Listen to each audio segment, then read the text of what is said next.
පුදුම වෙන්න එපා. අපි අද ඔබට පෙන්වන්න යන්නේ ලංකාවේ ලොකුම බස් යාඩ් එක. 4න් 3ක් බස් අපේ. ලංකාවේ කිසිම තැනක දැකලා තියෙනවද මේ බස් මේ වගේ ගරාජ් එකක දාලා වහලා තියෙනවා? මෙයා තමයි මේ ලෝකෙම ඉන්න නවීනම අංගෝපාංග තියෙන විශේෂ චාරිකාවක් සඳහා වෙන්වුණු මගේ තියෙන බස් රථ දෙකක් ඇතුළෙන් දෙවෙනි එක. මේක ඇතුලේ තියෙන පාසුකම් ගැන කියන්න ඉතින් ඕගොල්ලෝ බලලා කියාගන්න. පුදුම ලස්සනක්. මම මගේ යුතුයකම කරලා තියෙන්නේ. දැන් ලංකාවේ මේ වගේ දෙයක් වෙන කවුරු හරි කරනවද? මං නම් අහලා නැහැ. අලුතෙන් බස් ගෙනල්ලා ගලවනවා කිව්වොත් මේක පිස්සු වැඩක් වගේ. කම්පැනිලුත් ඇවිල්ලා බලලා ගියා මේ මොකද්ද මේ කරන්නේ කියලා. මම මේක දැම්මට පස්සේ දැන් මම මේ ගමේ පුද්ගලෙක් වශයෙන් මම ව්‍යාපාරිකුත් කරනවා ජනතා සේවකුත් කරනවා. ඒක නිසා ජනතාව වගකීමක් තියෙනවා. ආදායමට වඩා අඩු වියදම. දියුණුවේ රහස. ওই වචන දෙක ඇතුළේ තියෙන ඔක්කොම ටික. ඔක්කොම ටික තියෙනවා. ඒවැ ප්‍රතිඵල තමයි මේ.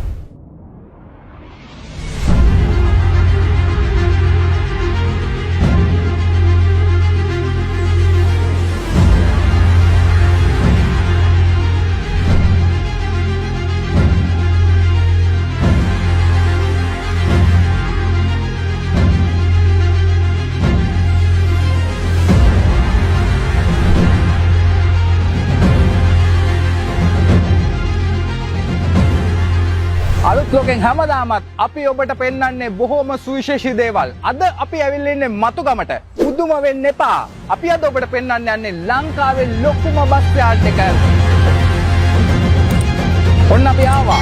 ඒ ලංකාවේ ලොකුම බස් යාඩ් එකේ ඇතුළට අපි දැන් ලෑස්තිලා ඉන්නේ හිමිකරුත් එක්ක කතා කරන්න. බස්නාහිර පළාතේ තියෙන තනි පුද්ගලයෙකුටයි තියෙන්නේ. මේ විශාල බස් යාඩ් එකේ අයිතිකරු තමයි ජගත් ඉන්වෙස්ට්මන්ට් ව්‍යාපාර සමූහයේ අධිපතිතුමා ජගත් පින්නගොඩ මැතිතුමා. ආයිබන් ඔබතුමාට. ලේසි පාසු කටයුත්තක් නෙමෙයි මේක. බස් කර්මාන්තයේ තියෙන හොඳ තැනක නෙමෙයි අපි දන්න විදිහට අද වෙනකොට. අපිට කියන්නකෝ ඒ ගැන. කොහොමද මේක කරන්නේ? මේක හරි අමාරු කාර්යයක්. මේකට බොහොම කැපකිරීමක් කරන්න සිද්ධ වෙනවා. මට ව්‍යාපාර ජාලයක් තියෙන නිසා මට මේක පවත්වාගෙන යන්න පුළුවන්කම තිබුණාට මං හිතන්නේ මේක ලාභ ලබන ව්‍යාපාරයක් නෙමෙයි. හැමෝම කතා කරන්නේ පෞද්ගලික බස් රථකුත් බොහොම අධික ලාභ ලබන ව්‍යාපාරයක් විදිහට. මට බස් හිමියෝ ගැන ඇත්තම දුකයි. බස් හිමියෝ හරි අමාරුවෙන් ජීවත් වෙනවා. ඊට හපා බස් සේවකයෝ අමාරුවෙන් ජීවත් වෙනවා. ඉතින් මේ කාල සීමාව ඇතුළත අපි මාස 3කින්වත් බස් දීවේ නැහැ. අපි මේ අහලා තියෙන කතාවක් තමයි දැන් බස් ස්ටෑන්ඩ් එකට ගියාම ජගත් බස් එකක් ඇවිල්ලා ගැව්වාම අර අනිත් බස් එකේ ඉන්න මගියෝ ටිකත් ඇවිල්ලිවෙලා ජගත් එක්ස්ප්‍රස් බස් එකේ නගිනවා කියලා. ඒක මේ ප්‍රසිද්ධ කතාවක්. අනිත් බස් හිමියෝ තරහත් ඇති සමහර විට. ඇයි මෙහෙම වෙලා තියෙන්නේ? මොකද්ද මැජික් එක? තා පිරිසිදුව තිබෙනකොට. තාමත් ආකර්ශනීය අන්දමට සරසලා තියෙනකොට. මේ අලුත් මනමාලික් වගේ නේ. ජනතාව කැමති මේ පාසුකම් ගන්න අනිත් විශේෂ තරුණ පරම්පරාව. ඒගොල්ලන්ට ඕනේ නවීන අංගෝපාංග මෙහි මේ බස් රථවල තියෙනවා. ෆෝන් චාර්ජස්, ඉන්ටර්නෙට් පාසුකම්, ටීවී පාසුකම්, ඒගොල්ලන්ට අවශ්‍ය කරන සංගීත වැඩසටහන් ඔක්කොම තියෙනවා ඒ ඇතුළේ. මම හැම බස් එකකම මගේ හෑන්ඩ් ෆෝන් නම්බර් එක ගහලා තියෙනවා. බලන්න. බස් එකකම ගහලා තියෙනවා බඳේ. මගේ ඍජු නම්බර් එක ගහලා තියෙන ඩිරෙක්ට් නම්බර් එක. මට හරි කරදරයක් හැබැයි. රෑ දවල් කියලා වෙනසක් නැහැ. කෝල් එක කුඩේ නැතුණත් කියනවා.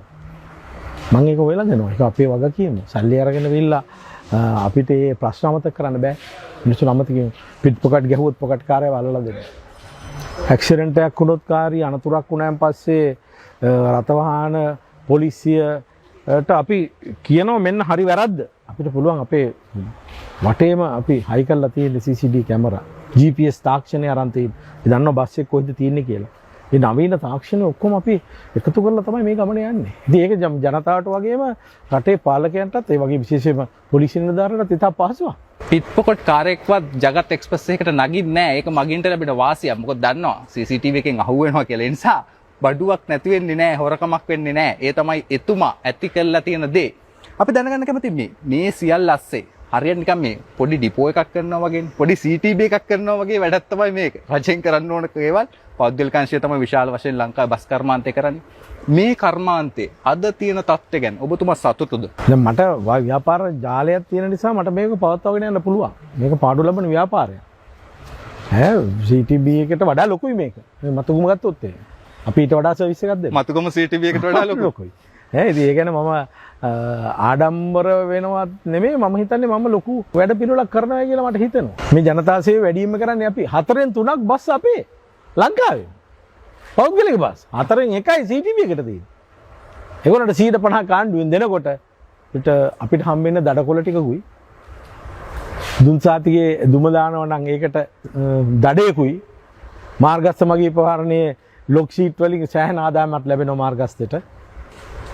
අපි නෑ මාර්ගස්ත මගී ප්‍රහරණයේ අධිකාරිය රජයෙන් නඩත්තු වෙන එක නෙමෙයි. අපෙන් නඩත්තු වෙන ආයතනයක් වගකීමෙන් කියන්නේ. අපි තමයි ඒගොල්ලන්ව නඩත්තු කරන්නේ. මගී ප්‍රවාහන අධිකාරිය නඩත්තු වෙන්නේ බස් හිමියන්ගෙන් කියලා කිව්වට එක බස් හිමියෙක්වත් නෑනේ මගී ප්‍රවාහන අධිකාරිය. ඇයි එහෙම නැත්තේ? බස් රථ කර්මාන්තයේ දෙන ප්‍රායෝගික දැනුම තියෙන බස් රථ හිමියෝ ටිකක් ඒකට ආදේශ කරගන්න ඕන. දෙයක් වශයෙන් මාව ගත්තොත් නම් බරක් වෙන්නේ නැහැ. මට පැටුපක් අවශ්‍යත් නැහැ, නිල වාහනයක් ඕනෙත් නැහැ. ඒ නිශ්චිත දිනයට ගිහිල්ලා විල්ලා ඒකත් එක්ක සාකච්ඡා කරලා ඒගොල්ලන්ට උදව්වක් කරන්න පුළුවන්. බස් රථවල තියෙන ගැටලු ටික අපි ප්‍රායෝගිකව දන්නවා. දැන් උදාහරණයක් වශයෙන් ගත්තොත් එහෙම ලංකා ගමනාගමනයේ බස් රථවලට රූට් පර්මිට් එකක් නැහැ. මාර්ග බලපත්‍රයක් නැහැ. හැමතැනම දුවතහයි. ඒ පාරවල වල ඔය කාපට් කරපු ලොකු පාරවල වල යන්න පුළුවන් දොර දෙකේ බස් විතරයි කියලා නීතියක් තියෙනවනේ. ඒවත් ඒවල උල්ලංඝනය කරනවා. ආදායම් බලපත්‍ර බලන්නේ නැහැ. පොලිසියෙන් උනත් CTB එක කිව්වනම් යන්න ආරිනවා. පෞද්ගලික බස් රථ කිව්වනම් නවත්ත ගන්න.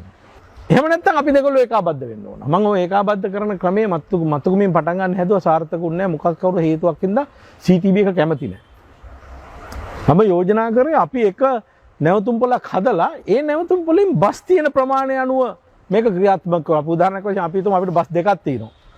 CTB එකට බස් හතරක් තියෙනවා. එතකොට ඒගොල්ලන්ට ගමන් වාර දෙකක් දෙනකොට අපිට ගමන් වාර එකයි. එකම පරයන්තෙන් පිටත් වෙන්න ඕන. එතකොට මගින් අපහසුතාවයටපත් වෙන්නේ නැහැ. එතකොට ඒගොල්ලෝ ලෑස්ති වෙනවා මේ බස් රථ විදිහටම සරස ගන්න, හොඳ සේවයක් දෙන්න, හොඳ පිරිසිදු තියාගන්න. අන්න ඒවට ඒ දෙක අතර තරගයක් ඇති කරා නම් ඒ විදිහේ තරගයක් මේ ප්‍රශ්න වලට ලොකු විසඳුමක් වෙනවා. හැබැයි ඉතින් ඒව ක්‍රියාත්මක කරන්න මම පළාත් සභාවේ ඉන්නකොටත් ලොකු උත්සාහයක් දැරුවා. කරන්න හම්බුනේ. ලංකාවේ කිසිම තැනක දැකලා තියෙනවද මේ බස් මේ වගේ ගරාජ් එකක දාලා වහලා තියෙනවා? එහෙම නෑනේ. මේ පිටිපස්ස ඉන්නේ සුවිශේෂී අමුත්තෙක්. අද තමයි ඉස්සෙල්ලාම මේ පෙන්නන්න ලෑස්ති වෙන්නේ. ඒ පෙන්නන ගමන් අපිට කියන්නකෝ මෙයා ගැන පොඩ්ඩක් විස්තර ටිකක්. මෙයා තමයි මේ ලෝකෙම ඉන්න නවීනම අංගෝපාංග තියෙන සියලුම පහසුකම් සමන්විත විශේෂ චාරිකාවක් සඳහා වෙන් වුණු මගේ තියෙන බස් රථ දෙකක් ඇතුළෙන් දෙවෙනි එක. මේක ඇතුළේ තියෙන පාසුකම් ගැන කියන්න ඉතින් ඕගොල්ලෝ බලලා කියාගන්න. පුදුම ලස්සනක්. මම මගේ යුතුයකම කරලා තියෙන්නේ. ඇත්තටම මේ ගරාජ් එකක් වගේ පෙවුනට මේක ගරාජ් එකක් නෙමෙයි. මේක සුවිශේෂී තැනක්. කියන්නකෝ අපිට මේ වගේ තැනක් වෙන කොහෙවත් බස් සඳහාම වෙන් වෙච්ච තැනක් හදලා නැහැ. ඒ නිසා අපිට ඒකයි මටත් හිතෙන්නේ නිකන් ගරාජ් එකක් වගේ. හැබැයි මේක ගරාජ් එකක් නෙමෙයි. කියන්නකෝ අපිට. මම ඉතින් හැමතිස්සෙම ද්විත්වකාරයන ගන්නෙ. මේ බස් එක ආරක්ෂා සහිතව තියෙන ගමන් මේක එළියට ගත්තාම මේක හීට් රූම් එකක්. මේක කොච්චර වැස්සත් මීදුම ආවත් ටෙම්පරේචර් එක අඩු වුණත් මේක පුළුවන් අපිට ඕන ටෙම්පරේචර් එක තියාගෙන මේකේ උපාංග හයි කරලා තියෙනවා. මේ වැඩ ටික කරන්න පුළුවන් බස් එකක් මම හිතන්නේ හීට් රූම් එකක් ඇතුලේ දාලා පේන්ට් කරන තැනක් ලංකාවේ කොහෙද තියෙනවද දන්නේ නැහැ. මම තියෙනවා නම් ඒක මම ඇප්‍රීෂিয়েට් කරනවා. නමුත් මේක මගේ නිර්මාණයක්. සිතුවිල්ල. අපිට දේශගුණයට නවත්තන්න බෑ අපේ වැඩ. අනිවාර්යයෙන්. හෙට යන්න තියෙන බස් එක යන්න ඕනේ. අද liver කරන්න ඕනේ. ඒ නිසා මේ අඩුපාඩුවක් තියාගෙන වැඩ කරන්න එතුමා කැමති නෑ. ඒ නිසා තමයි මේ වගේ තැනක් පව හදලා තියෙන්නේ. හෙට කරන වැඩෙත් අද මොන්නම ප්‍රශ්නයාවක් කරලා ඉවර කරන්න ඕන නිසා. තව තැනක් තියෙනවා නම් කියන්න. හැබැයි අපි එක් දන්න බස් එකක් දාන්න පුළුවන් ලංකාවේ තියෙන එකම හීට් රූම් එක තමයි මේ බස් 100කට වඩා නවත්තලා තියෙන එතුමාගේ යාඩ් එක ඇතුලේ තියෙන. ලාභයට වඩා තමන් මේ සපයන්නේ සේවාවක් කියලා හිතන එකම මේ ව්‍යාපාරයේ සාර්ථකත්වයට හේතු වෙන්නේ නැති. හැබැයි අපි අහලා තියෙන එකක් තමයි මේ ජගත් එක්ස්ප්‍රස් එකේ වැඩ කරන සේවකයෝ හරිම විනයවත් කියලා. අපි සාමාන්‍යයෙන් කියන්නේ කොන්දොස්තර කෙනෙක් වුණාම පොල් අල්ලගෙන පිටිපස්සට යන්න කියලා කෑ ගහන, බස් ඩ්‍රයිවර්ට නිමක් නැතුව හෝන් එක ගහන, අනවශ්‍ය විදිහට ධාවනය කරන අයනේ. හැබැයි ජගත් එක්ස්ප්‍රස් එකේ එහෙම නෑ කියලා මිනිස්සු දන්නවා. ඒ විශ්වාසයත් එක්ක තමයි බස් එකට ගොඩ වෙන්නේ. මේ විදිහට මේ සේවකයෝ ටික තියාගන්නේ කොහොමද? මොකද ඔබතුමා නෙමෙයිනේ මේ පිට මිනිස්සු. හැබැයි සුහච කීකරු ළමයි රෑනක් වගේ මේ ළමයි වැඩ කරන තැනට ගෙනාවේ කොහොමද? සේවකයන්ගෙන් වැඩ ගන්න ගමන්ම අපි සේවකයාගේ පැත්තෙන් මූලික අයිතිවාසිකම් ටිකවත් ඒගොල්ලන්ට දෙන්න ඕන. කොයි ව්‍යාපාරේ වුණත්. දැන් මේ බස් ව්‍යාපාරේ මම මගේ සේවකයන්ට නවතින්න නැවතුම් පළක් දීලා තියෙනවා. නා ගන්න. නිදා ගන්න. බියා ගන්න. ඒගොල්ලෝ යන්නේ නැති වෙලාවට ඒ පාසුකම් සියල්ල දීලා තියෙන්නේ. රෑ වෙලා දුවලා බස් එක ඇහිල්ලා වෙලා ගෙදර යන්න ආයි කල්පනා කරන්න ඕනේ මේ මෙහෙ නැවතිතා. ගෙදර වගේ මේ. කට්ටියකට වියාගෙන කාලා බොහොම විනෝදයෙන් සින්දුවක් කියලා බොහොම විනීතව හැසිරෙන තැනක් මේක. මම විතරම අධීක්ෂණය කරනවා මෙහි ජ්‍යෙෂ්ඨ කළමනාකරුවෙක් ඉන්නවා ඒ සඳුන් කියලා ඒ වගේම අපේ මේ බස් රථ භාරව කටයුතු කරන අමිල අපේ ඉන්නවා ජ්‍යෙෂ්ඨ මැකැනික් අංශයේ භාරව ඒ වගේ කටයුතු කරන කීප දෙනෙක් ඉන්නවා ඒගොල්ලෝ නිරන්තර අධීක්ෂණයේ ඉන්නවා පැය 24න්. ඒක තියෙන්න ඕන. ඉතින් සේවකෝ ඒකයි සතුටින් ඉන්නේ. මගේ ළඟට ආපු සේවකයෙක් ආයි යන්න හදන්නේ නැහැ. මොකද ඒගොල්ලන්ට අපේ අතින් මේ පාසුකම් ටික නොමිලේ දෙනවා. නොමිලේ දෙන එක තමයි වැදගත්කම. සත පහක් අය කරන්නේ. ඇඳන් දාලා තියෙනවා. ෆෑන්ස් දාලා තියෙනවා. සීත කරන දීලා තියෙනවා. නාන්න වැසිකිලි කැසිකිලි පහසුකම් දීලා තියෙනවා. තව මොනවද? දැන් අපි කියවනේ මේ ටොපික් ඔල්ලයක්වත් බස් එක නෑ කියලා. දොවිලි පොදක් නෑ. ඕනෑම සුදු ඇඳුමක් ඇඳගෙන මේ බස් එක යන්න පුළුවන්. ඒක මගින්ට විශ්වාසයි. ඒ නිසානේ බස් එකෙන් බහලා ආපහු ගිල්ල නගින්නේ. මේ මාස 3ක් තිබිච්ච මේ බස් නවත්තලා තිබිලත් අද දැන් ගිහින් අල්ලලා බැලුවත් දූවිලි පොදක් නැහැ. මේක ලේසි පාසු වැඩක් නෙමෙයි. බස් 100කට වැඩිය තියෙනවා. සර්විස් සෙන්ටර් එකකට දාලා කරන්න ගියොත් ලක්ෂ ගාණක් ඒකට වියදම් වෙනවා ඇති නේද? කොහොමද ඒක කරන්නේ? ක්ලීන් කරන්නේ ඒ සේවකයම ක්ලීන් කරගන්න ඕන. ඒක නීතියක්. ඒ බස් රථ බාර දීලා තියෙන්නේ ඒක මගේ වගේ මගේ නෙමෙයි ඒගොල්ලන් කියලා හිතේ තියාගෙන තමයි ඒගොල්ලෝ පාවිච්චි කරන්නේ. ඒ සේවකයෝ ඇහිලා පිය දානවා හොදනවා මට දුකයි ඉතින් ඇත්තට දැක්කහම ඒගොල්ලන්ගේ රතයක් කියලා තමයි ඒගොල්ලෝ හිතන්නේ. මගේ කියලා නෙමෙයි හිතන්නේ. මගේ නම විතරයි ගහලා. දැන් අපි දන්න දෙයක්නේ. ලංකාවේ බස් කිව්වහම අපි කියන්නේ මේ ලොරි වල යනවා වගේ කියලා. එහෙන් හෙල්ලෙනවා, සීට් එක හෙල්ලෙනවා. හැබැයි මෙතන තියෙන එක බස් එකක්වත් ඒ වගේ නෑ. අලුත් බස් ගෙනල්ලා ගලවනවා කිව්වහම හිතා ගන්නත් බෑනේ. අලුතෙන් ගේන බස් එක ගලවනවා කියලා මේ තියෙන බස් එකවත් රිපෙයාර් කරගන්න නැතුව දුවන කාලේ. ඉතින් ඇයි මේ වගේ කරන්නේ? පාසුකම් ටික දුන්නාන් පස්සේ සේවකයෝ ඉන්නවා වගේම මගින් ගැන මට ලොකු විශ්වාසයක් තියෙනවා. මගින් විශ්වාසයෙන් යුතුව අපේ බස් එකට නගිනවා. ආරක්ෂාව තියෙනවා. මොකක් හරි නැති වුණොත් හොයලා දෙනවා. මගේ අංකේ දාලා තියෙනවා. පැය 24 මම රැට දොරහටත් කෝල් වෙනවා මට. ආපු ගමන් මේ මගේ ජනතාව සියලු දෙනා දන්නවා මගේ ටෙලිෆෝන් එක ක්‍රියාවිරහිත වෙන්නේ නැහැ කවදාවත්. ක්‍රියාත්මකයි වෙන මම දාලා තැනට කියලා මේ වැඩේ කරනවා. ඊට පස්සේ පිරිසිදුව තියෙනවා. කොළ කෑල්ලක්වත් දාන්න බෑ බස් එකේ. සේවකයෝ ඉතා විනීතව බුලත් විතර ගායන සිගරට් බීගෙන ඒවා බෑ. බොහොම හොඳට ඇඳලා කරලා හොඳ විනීතව යනවා. අපි බස් රථේ අරන් යන්නේත් ආසන ගන්නට පමණයි. දැන් මේ ඔක්කොම තිබුණත් වැඩක් නැහැනේ බස් එක මග නවතිනවා නම්. දැන් ලංකාවේ බස් කර්මාන්තය අපි අහලා තියෙන්නේ ගොඩක් වෙලාවට මේ දාන්නේ එහෙන් මෙහෙන් අහුලගත්ත කෑලි. පංචිකාවත්තේ තමයි ගොඩක් වෙලාවට බස් හිමිකරුවන්ගේ ගරාජ් වල වැඩ කරන කට්ටිය ඉන්නේ. එහෙම කෑලි දාලා දුවලා අන්තිමට මගින් එක්ක බස් අතරමඟ ජගත් බසුත් ඒ වගේ අතරමඟ නවතිනවද? නෑ කවදාකවත් නවතින්නේ නෑ. ඒක මටත් විශ්වාසයි මගින්ටත් විශ්වාසයි. හේතුව ලේලන් කම්පැනි නැති තරම් මගේ ළඟ පාර්ට්ස් තියෙනවා. මේ දවස්වල දැන් ගේන දෙන්නේ නෑනේ. නමුත් මගේ සියලු බස් රථ සඳහා අවශ්‍ය කරන සියලුම කොටස් මම කම්පැනි එකෙම මිලදී අරගෙන ඒවා ඉතාම ක්‍රමානුකූලව නවීන තාක්ෂණය උපයෝග කරගෙන ඕගොල්ලෝ ඒ ස්ටෝර්ස් වලට ගිහිල්ලා බලන්න තියලා තියෙන ඔක්කොම જાති. පාර්ට් එකක් ගෙවිච්ච ගමන් ආයි ඒක දාන්න එක ගලවලා අනිත් එකක් දානවා. ඒක තමයි රහස. ස්පෙයා පාර්ට් එකක් මොන හරි මාරු නොකර දුවනවා කියන්නේ තව ලෙඩ රෝග 100ක් විතර හැදෙනවා ඒකට. ඒක මාරු කරාම මේ ලෙඩේ එතනින් නවතිනවා. ඒක තමයි රහස. සාමාන්‍යයෙන් අපි අලුතෙන් මනමාලියක් ගෙනහම ඇස් වහ කට වහ දුර වෙන්න කියලා ප්‍රාර්ථනා කරනවා. ඒ වගේ තමයි මේ ඇස් වහ නැහැ කට වහ නැහැ කියලා ගහලා තියෙන පිටිපස්සෙන් ඉන්නේ අලුතෙන් ගෙනාපු මනමාලියෝ. 5 දෙනෙක් අලුතෙන් ගෙනල්ලා තියෙනවා. අපිට කියන්නකෝ මේ මනමාලියෝ ගැන. මේ 5 දෙනාම ගෙනල්ලා ඉස්සෙල්ලම කරපු වැඩේ තමයි ඔක්කොම ඇඳුම් ටික ගලව දැම්මා. ඒ කියන්නේ ගහපු ප්‍රේම් එක විතරයි ඉතුරු වුනේ. ඊට පස්සේ ඒ ටික බිමින් තියලා ඊට පස්සේ සර්විස් කරලා ඊට පස්සේ අපි ආපහු සරයක් ඒකට ට්‍රීට් කරනවා. අන්ඩර් කෝට් එක ගහනවා. ඊට මැරයින් පේන්ට් එක ගහනවා ඇතුළට. ගහලා වෙලා ආයේ අර ඇඳුම් ටික අඳිනවා. දැන් ලංකාවේ මේ වගේ දෙයක් වෙන කවුරු හරි කරනවද? මං නම් අහලා නැහැ. අලුතෙන් බස් ගෙනල්ලා ගලවනවා කිව්වොත් මේක පිස්සු වැඩක් වගේ. කම්පැනිලුත් ඇවිල්ලා බලලා ගියා මේ මොකද්ද මේ කරන්නේ කියලා. මේක දැම්මට පස්සේ ඒගොල්ලෝ ඇවිල්ලා බලලා ගියා. ඒගොල්ලෝ බලලා ගිහිල්ලා බලනවා ඒගොල්ලෝ කිව්වා ඇත්තටම අපි හිතුවේ ඇයි මේ වැඩේ කරන්න කියලා. ඒගොල්ලන්ට මම පෙන්නුවා. මේක හදිසියේ මේ ඔය ලේලන් කම්පැනිෙන් හදිසියේ හදාගෙන යනවා. ඒගොල්ලෝ ලොකු ඉල්ලුමක් තියෙනවානේ. සමහර තැන්වල ටැග් වෙලා නැහැ. සමහර තැන්වල වෙන්ඩින් එක මාදි. සමහර තැන්වලට ස්ප්‍රේ එක වැදිලා නැහැ. ඉතින් අපි කරන්නේ මෙතන ගෙනල්ලා විල්ල ඔක්කොම ටික ශක්තිමත්ව හදලා ඊට පස්සේ ඇත්තටම මේක හදි මට හිතෙන්නේ මේ කියන්නේ කිව්වේ නැති වුණාට ලේලන් කම්පැනියත් මට ෂුවර් නෑ. ඊට වඩා මං මගින්ට ආරක්ෂාව දෙන්න ඕනි කියලා කතන්දරේ නේද කියන්නේ. ඒක ඇත්ත. මට කම්පැනිය කියලා විල්ලා මම දන්නවා ඒගොල්ලෝ ව්‍යාපාරයන් කරන්නේ. අනිවාර්යයෙන්. දැන් මම මේ ගමේ පුද්ගලෙක් වශයෙන් මම ව්‍යාපාරිකුත් කරනවා ජනතා සේවකුත් කරනවා. ඒක නිසා ජනතාව වගකීමක් තියෙනවා. ඈ මේ බස් එකේ යනකොට ඈ හරිද බස් එකේ යනකොට මම ආරක්ෂාව උපරිම දෙන්න ඕන. මොකද මම ගමේ ඉන්නේ නැහැ. ගමේ මිනිස්සුන්ට මේ කියන්නේ මගේ ඥාතීන් යනවා. මගේ සියලුම දන්න අඳුරන කට්ටිය යන්නේ. ඒක ලොකු වගකීමක් තියෙනවා මට කම්පැනිට වඩා. අපි ලංකාවේ සාර්ථක ව්‍යාපාරයෝ දකින්නේ හරි අඩු වෙන්නේ.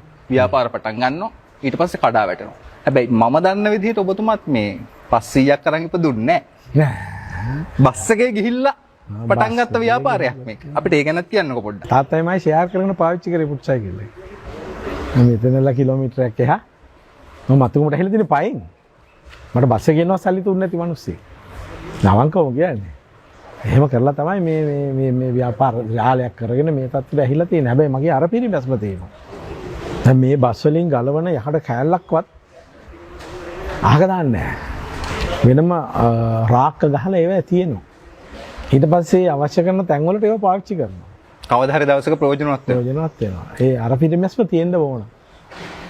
ව්‍යාපාරිකයෙකුට.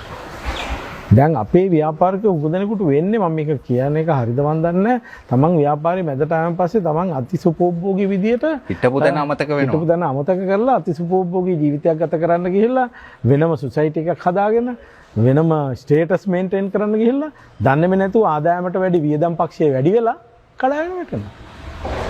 මගේ නම් මූලික સિદ્ધාන්තයට එකඟ වෙන්න කියලා මම ගෙදර කට්ටියටත් කියලා තියෙනවා ඕගොල්ලන්ටත් කියනවා.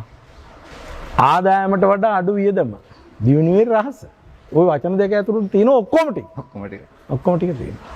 ඒවැ ප්‍රතිඵල තමයි මේ. මෙච්චර දියුණු වෙච්ච මිනිස්සෙක් මිනිස්සු ගැන සාමාන්‍යයෙන් හිතන්න ඕනේ නැහනේ. හැබැයි జగත් පින්නකොට කියන ව්‍යාපාරිකයා මිනිස්සු ගැන හරියට හිතනවා. මේ මගේ පිටිපස්සෙන් තියෙන බවුසර් ප්‍රජාසේවය කියලා ගහපු නොමිලේ ප්‍රවාහනය කරන බස් රථ මේ සියල්ල තියන්නේ සඳහා. අපිට කියන්නකෝ. ඇයි මේවා කරන්නේ? මොකද්ද මේ වැරමුණ? මේක මේ අදීය කරපු වැඩක් නෙමෙයි. මම බස් ගත්තට පස්සේ මම බස් දෙක තුනක් වෙන් කරලා තියෙනවා ප්‍රජාසේවය කියලා ගහලා. ඒවා නොමිලේ දුවන්නේ. සමහර කට්ටියට මලගයක් වුණාම සෙමෙට්‍රි එකට යන්න පිරිස පිටින් යන්න නොමිලේ. එක්කෝ සමිතියක නම් ඔය වැඩිහිටි සමිතිය වලට නොමිලේ අන්දනාගමයි යන්නේ. මගේ ඇතුළේ ඩීසල් ටික ගහලා දෙන්නේ ඈ. සේවකත් මගේ. අන්න ඒ වගේ ප්‍රජා සත්කාරය සඳහා මම කැමති නේ එදා ඉඳලම ඒක වෙන් කරා. ඊට පස්සේ මම ගිනියේ මම බැලුවා මම ප්‍රාදේශ සභාවෙත් හිටියා මෙහෙ. ප්‍රාදේශ සභාව හිටියා පළාත් සභාවෙත් හිටියා. මම කතා කරා මෙහෙට ෆයර් සර්විස් එකක් දෙන්න කියලා. ගිනින්නේ වෙන සත දෙන්න කියලා. ආණ්ඩුවෙන් ඉල්ලුවා. ඒකට පැති රජේනොත් වර්තමානයේ තිල්ලම පස්සේ හම්බුන්නේ. ඊට පස්සේ මම මොකද කරේ? මම දැම්මා ගිනින්නේ වෙන රථ දෙකක්. අංග සම්පූර්ණ රථ දෙකක්. හැබැයි ඒ රථ දෙකම විශේෂත්වයක් තියෙනවා. මම ඒ රථ දෙකම ද්වෛතකාරී විදිහට පත් කරා. ඒකෙන් පුළුවන් ඩුවල් පර්පස්. ඒ කියන්නේ ඒවා පානීය ජල බවුසර් සහ ගිනි නෙමෙයි මේ රථ කියලා ගහලා තියෙනවා. බලන්න හිතපු එක ගැන. කවුද හිතන්නේ පානීය ජල බවුසරය ගිනි නිවන රථය එක දැනකට ගේන්න පුළුවන් කියලා. මේ යථාර්ථයක් කළා. ඔව්. එතකොට ගින්නක් වෙනවා ෂණිකව වෙනවා අපිට ෂණිකව කෝල්ල කියනවා අපි වතුර ලීටර් 25000ක් මේ බවුසර් දෙකේ තියෙනවා. එතකොට 25000 මට ලෝඩ් කරන්න යන්නේ විනාඩි 4කටත් වඩා අඩු කාලයක්. අර වතුර ඔක්කොම උඩ ලෑස්ති කරලා තියෙන්නේ. අඟල් 6ක බටකින් වතුර පිරෙන්නේ. එතකොට පානීය ජලය. පානීය ජලම තමයි මම ගිනි නිවන පාවිච්චි කරන්නේ. ඉතින් එතකොට වතුර නැතේ ගියාන් පස්සේ මේ බවුසර් එක පාවිච්චි කරනවා පිපාසය සංසිඳවන්න නොමිලේ. ඊට පස්සේ ගින්නක් වුණාන් පස්සේ රාතිස්සේ මට කෝල් එක ආවන් පස්සේ අර නම්බර් එක තියෙනවා ඒකේ මට කෝල් එක ආවම මේ සේවකයන්ව මම ස්ටෑන්ඩ් බයි තියලා තිනවා. ඒගොල්ලන්ට කියලා වෙල්ල අදාළ ස්ථානයට අරිනවා. කිසි දවසක මුදලක් අය කරන්නේ පක්ෂපාත අහන්නේ ඔයා මොන කාගේ විනියද්ද කියලා අහන්නේ ජාතිය අහන්නේ ආගම අහන්නේ. ඉතින් මේව මං හරි කැමැත්තෙන් කරන දේ මේ බොහොම පිං ඈ කෙනෙක් අමාරු වැටලා ඉන්න වෙලාවක ගින්නක් කරන් තියනවා කියන්නේ අපේ ඔක්කොම ඉවර වෙන්න යන වෙලාව. ඔව්. බස් දුවන්නේ පෙට්‍රල් වලින් නෙමෙයි. බස් දුවන්නේ ඩීසල් වලින්නේ. හැබැයි ලංකාවේ දියුණු වෙච්ච බස් හිමියෝ නම් කියන්නේ බස් දුවන්න ඕන ඩීසල් වලින් නෙමෙයි කියලා. භූමි තෙල් දාලා. අපි මේ අහලා තියෙන කතාව බස් යනකොට භූමි තෙල් සුවඳ එනවා. භූමි තෙල් දාලා දුවලා තමයි දියුණු වෙන්නේ කියලා. දැන් දියුණු වෙලා ඉවරයිනේ. එකක් දෙකක් නෙමෙයි බස් 100ක් තියෙනවා. භූමි තෙල් දාලාද බස් දුවන්නේ? නෑ. භූමිතෙල් දාන්නේ බස් හිමියෝ නෙමෙයි. ඒ බස් රථ සේවකයෝ වැඩියෙන් ලාභ ලබා ගන්න තමයි භූමිතෙල් ගහන්නේ බස් හිමියට හොරෙන්. බස් හිමියා කවදාක කැමති වෙන්නේ නැහැ භූමිතෙල් ගහන්න ගැව්වන් පස්සේ මේ ඉන්ජෙක්ටර්ස් මේ එන්ජින් ෂේ වෙලා යනවා විගහට. ඒක ලොකු පාඩුවක්. ඉතින් මම ඒකට පිළිමක් වශයෙන් තමයි මගේම මේ ඩීසල් ලීටර් 50000ක් විතර අපිට තියෙනවා මේකේ ස්ටොක් එක. එතකොට මේ ටැංකිය ෆුල්. මගේම ෂෙඩ් එක. මගේම ෂෙඩ් එක. අපි ගහන මෑන් හොරකම් කරන්නත් බෑනේ. මෙතන බිල එනවා. එතකොට අපි දන්නවා මේ බස් එක මෙච්චර කිලෝමීටර් ගණනක් දිව්වෑ කියලා. මේකෙන් වැඩි යනවා නම් මම දන්නවා මේක ලෙඩක් කියලා. මේවා භූමි තෙල් ගහන්නත් බෑ. ලෙඩක් තියෙනවා නම් අපිට අල්ල ගන්නත් පුළුවන්. ෆියුල් පිළිබඳව අපිට සහතිකයක් තියෙනවා අපේ.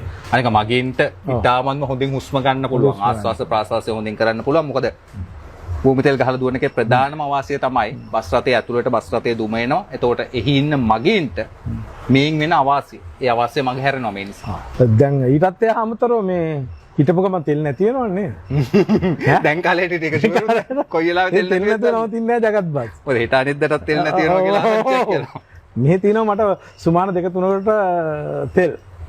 ඒකත් අපි ව්‍යාපාරයක් වශයෙන් ඉස්සරහා බලන්න එපා ඉතින් නේ. ව්‍යාපාරික ලෝකේ හිමිපෙත්තරම ගියාට පස්සේ මේ බස් කර්මාන්ත හිමිපෙත්තරම ගියාට පස්සේ ඔබතුමාට මේ කර්මාන්තය ගැන මොනවද කියන්න තියෙන්නේ? මොකද ගොඩක් දෙනෙකුට වැදගත් වෙයි අදහස් ටික.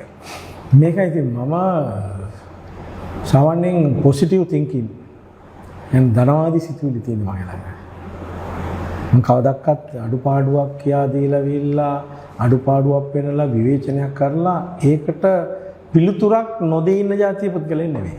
වැරද්ද පෙන්නනවා උත්තරෙත් දෙනවා. උත්තරෙත් දෙනවා. මම උගාක අවුරුදු ගාණක් මම මේ උත්සාහ කරා මේක හරි මාර්ගයට ගේන්න මේ ක්ෂේත්‍රය. මේ ක්ෂේත්‍රයේ මට ලොකුම කනගාටුව තියෙන්නේ අපේ රියදුරු මාස්ටරුයි කොන්දොස්තරු මාස්ටරු ගැන. දැන් අපි තේදලු කඩන අම්මා ළඟට එහෙම නැත්නම් සහෝදරිය ළඟට ගිහිල්ලා EFF දැම්මද කියලා කම්කරු දෙපාර්තමේන්තුවෙන් ප්‍රශ්න කරනවා. මගෙත් ඒවත් තියෙනවා. ගිහිල්ලා අහනවා ඔයාට ගෙවින් කොහොමද පැය කීයක් වැඩ කරනවද? ඔයාගේ EFF නම්බර එක මොකක්ද කියලා අහනවා. නියාමනයක් තියෙනවා. නියාමනයක් තියෙනවා. කො මේ ක්ෂේත්‍රයට කිසිම නියාමනයක් හැමෝම SP ආගෙන. පොලිසිය SP ආගෙන. කම්කරු දෙපාර්තමේන්තුව SP ආගෙන. අමාත්‍යාංශය SP ආගෙන. ඇමතුරු මොකක්වත් ඇහෙන්නේ නැහැ මේවා සම්බන්ධයෙන්. ඒ නිසා මේක කවදා හෝ මගේ ජීවිත කාලය ඇතුළත කරගන්න හම්බුනොත් හොඳයි. එහෙම නැත්නම් ඉන් පස්සේ හරි මේ දේ වෙන්න ඕන. මේ දේ කරන්න අමාරු වැඩක් නෙමෙයි. බස්නාහිර පළාත ගත්තොත් 50000ක් විතර ඉන්නවා කොන්දොස්තරවරු රියදුරු මහත්තුරු. මට ඒගොල්ලෝ ගැන හරි දුකයි අවංකවම. ඒගොල්ලන්ගේ අතපය හතර හයිය තියෙනකන් ඒ රස්සාව කරනවා. ඊට පස්සේ මේ මිනිස්සුන්ට හවු කරන්නන්නේ නැහැ. මේ මිනිස්සුත් අපේ සහෝදර සහෝදරියෝ. මේ මිනිස්සුන්ට දරුවෝ ඉන්නව නේද? පෞල් ජීවිත ගත කරන දරුවෝ ඉන්න දරුවෝ වකීම් සමයිනේ. මට ඉන්න දරුවන්ට තියෙන අවශ්‍යතාවය යාගේ දරුවන්ටත් තියෙන්නේ. නමුත් අපිටත් කරන්න දෙයක් නැහැ. අපිත් අසරණයි. අපිත් බලන්නේ අපිට හිතවත් අවංක කට්ටියක් තමයි දාගන්නේ. අවංක නැතුණු තස්කරා ගත්තා. ඉතින් ඒක කරන්න බෑනේ මේ රජයේ නියාමනයක් තියෙනවට මාර්ගස්ත මගී පවන අධිකාරී කියලා දිස්ත්‍රික් හැම දිස්ත්‍රික්කෙම තියෙන කාර්යාලය. ප්‍රාදේශීය කාර්යාලයක් තියෙනවා. දිස්ත්‍රික් කාර්යාලයක් තියෙනවා. ඒවා මාර්ගයෙන් මේක නියාමනය කරනකොට අපිට ඒගොල්ලන්ට EFF දාන්න ඒගොල්ලන්ට නියමිත වැටුපක් දෙන්න. දැන් බලන්න මේ ක්ෂේත්‍රයේ තියෙන බරපතලම ඛේදවාචකය තමයි දැන් බස් එකෙන් රුපියල් 20000ක් හම්බෙනවා කියමුකෝ. දුවලා වෙලා හම්බුනාන් පස්සේ තෙල් ගහන එකනොත් ඒ මිනිස්සුන්ට 10%ක් යනවා. හොඳස්සර ඩ්‍රයිවර්. ඊට පස්සේ කෑම කනවා ඒගොල්ලෝ. ඒගොල්ලෝ කෑම රුපියල් 1500 විතර කෑම කනවා දවසකට. ඒ කෑම කනකටත් කෑමත් කාලා මම 150ක් දෙන්න ඕන 10%ක් දෙන්න ඕන. එහෙම වැටුප් හදන්න. දෙපාර්ශ්වයේම මේකෙන් කිසිම තෘප්තිමත් නැහැ. අරගොල්ලෝ කොච්චර ගත්තත් සංහිඳෙන්නේ නැහැ. අපි මේ තෙල් ගහන එකටත් ගෙවන එක පිළිබඳව කෑම කන එකටත් ගෙවම පිළිබඳව අපි ළඟ තියෙන දැඩි සිත් ඇවුලක් තියෙනවා. මේක බස් හිමියන්ගේ පැත්තෙනුත් අපිට දෙන අවශ්‍ය නිසා මේගොල්ලන්ව මේ තත්ත්වයට ගේන්න අමාරුවක් නැහැ. නියමිත පඩියක් දුන්නු. EFF අඩු කරා. අපිට ඕන රියදුරු කොන්දොස්තර මහතුරු ගන්න ඕනේ එතනින් ගන්න ඕනේ මාර්ගස්සේ මගේ පාන කාර්යාලේ. රයිට් මගේ බස් පහක් දුවනවා මට දෙන්න 10 දෙනෙක්. කොන්ද ඒගොල්ලෝ ක්වොලිෆයිඩ් කට්ටිය අපිට එවයි මේ පැත්තේ. නිවාඩු ගන්නවා නම් අපි දවස් දෙකකට කලින් කියනවා මම නිවාඩු ගන්නවා මෙහෙ ඉන්නේ. ප්‍රතිරිත්‍යක් තියෙනවනේ. ඒතකොට ඒගොල්ලන්ගේ වගකීමක් තියෙනවා. දැන් මේකේ කිසිම වගකීමක් නැහැ ඒගොල්ලන්ට. අපිට ඩ්‍රයිවර් කොන්දොස්තරවල දාලා විල්ලා කියනවා ඒගොල්ලෝ වැරදි කරොත් අපිට දඩ ගහනවා. මාළු කඩේ වගේ මේක. ලොක්ෂීට් එක දෙන්නේ නැහැ දඩේ ගෙවි නැතුනොත් මාසෙ අන්තිමේදී. ඉතින් බස් රථ හිමියෝ ගෙවන්න මොන දඩ මුදල. දඩ මුදල ඉතා සමහර වෙලාවට වැඩි දඩ මුදල 7-8 ගන්නවා වැඩි දඩ මුදල. ඈ ඉතින් මෙන්න මේ ඛේද වාචකේ නවත්ත ගන්න පුළුවන් වුණොත් මේ කර්මාන්තය හුඟක් දුරට නීත්‍යානුකූලත් වෙනවා කාර්යක්ෂමත් වෙනවා මිනිස්සු වැඩි යොමු වෙන්න ගන්න. මේ විරකියාවටත් මේක ප්‍රශ්න මේ උත්තරයක් නේ. මේ දේ කරන්න පුළුවන්. මාව ගන්න මම ඉදිරිපත් වෙන ස්වේච්ඡාවෙන්. පඩි එපා. නිල වාහන එපා. AC කාමර එපා. ටයිට් එපා. මම ස්වේච්ඡාවෙන් සහභාගී වෙන්නම් ඔයගොල්ලොත් එක්ක. පක්ෂපාත ભેදය කොයි රජයට හරි මේ දෙක කරන රජයට මම උදව් කරනවා. මේ ජගත් පින්නකොට මැතිතුමා විනයගෙන් අපි වැඩක් අරන් තියනවාද කියලා. එතුමාට වැඩක් කරගෙන තියෙනවා. දැන් රටට වැඩක් කරන්න තමයි එතුමා ලෑස්තිලා ඉන්නේ. කැමති නම් එකතු කරගන්න කියලා කියන්නේ. එදා වේල ටුවස් කියලා තමයි අපි පස් කර්මාන්තය ගැන අහලා තිබුණේ. ඒ වෙනුවට එදා වේල ටුවස් එක වඩා විධිමත් කරන්න ක්‍රියාශීලී සැලැස්මක් එතුමා ගාව තියෙනවා. එතුමා ඔප්පු කරලා පෙන්නලා තියෙනවා මේ පොළවේ මේක කරලා බස් 100කට වඩා මෙතන තියෙන එක නිදර්ශනයක් විදිහට. ඉතින් අපි හිතමු එකතු කරගමු. දියුණු කරමු මේ රට. ස්තුතියි.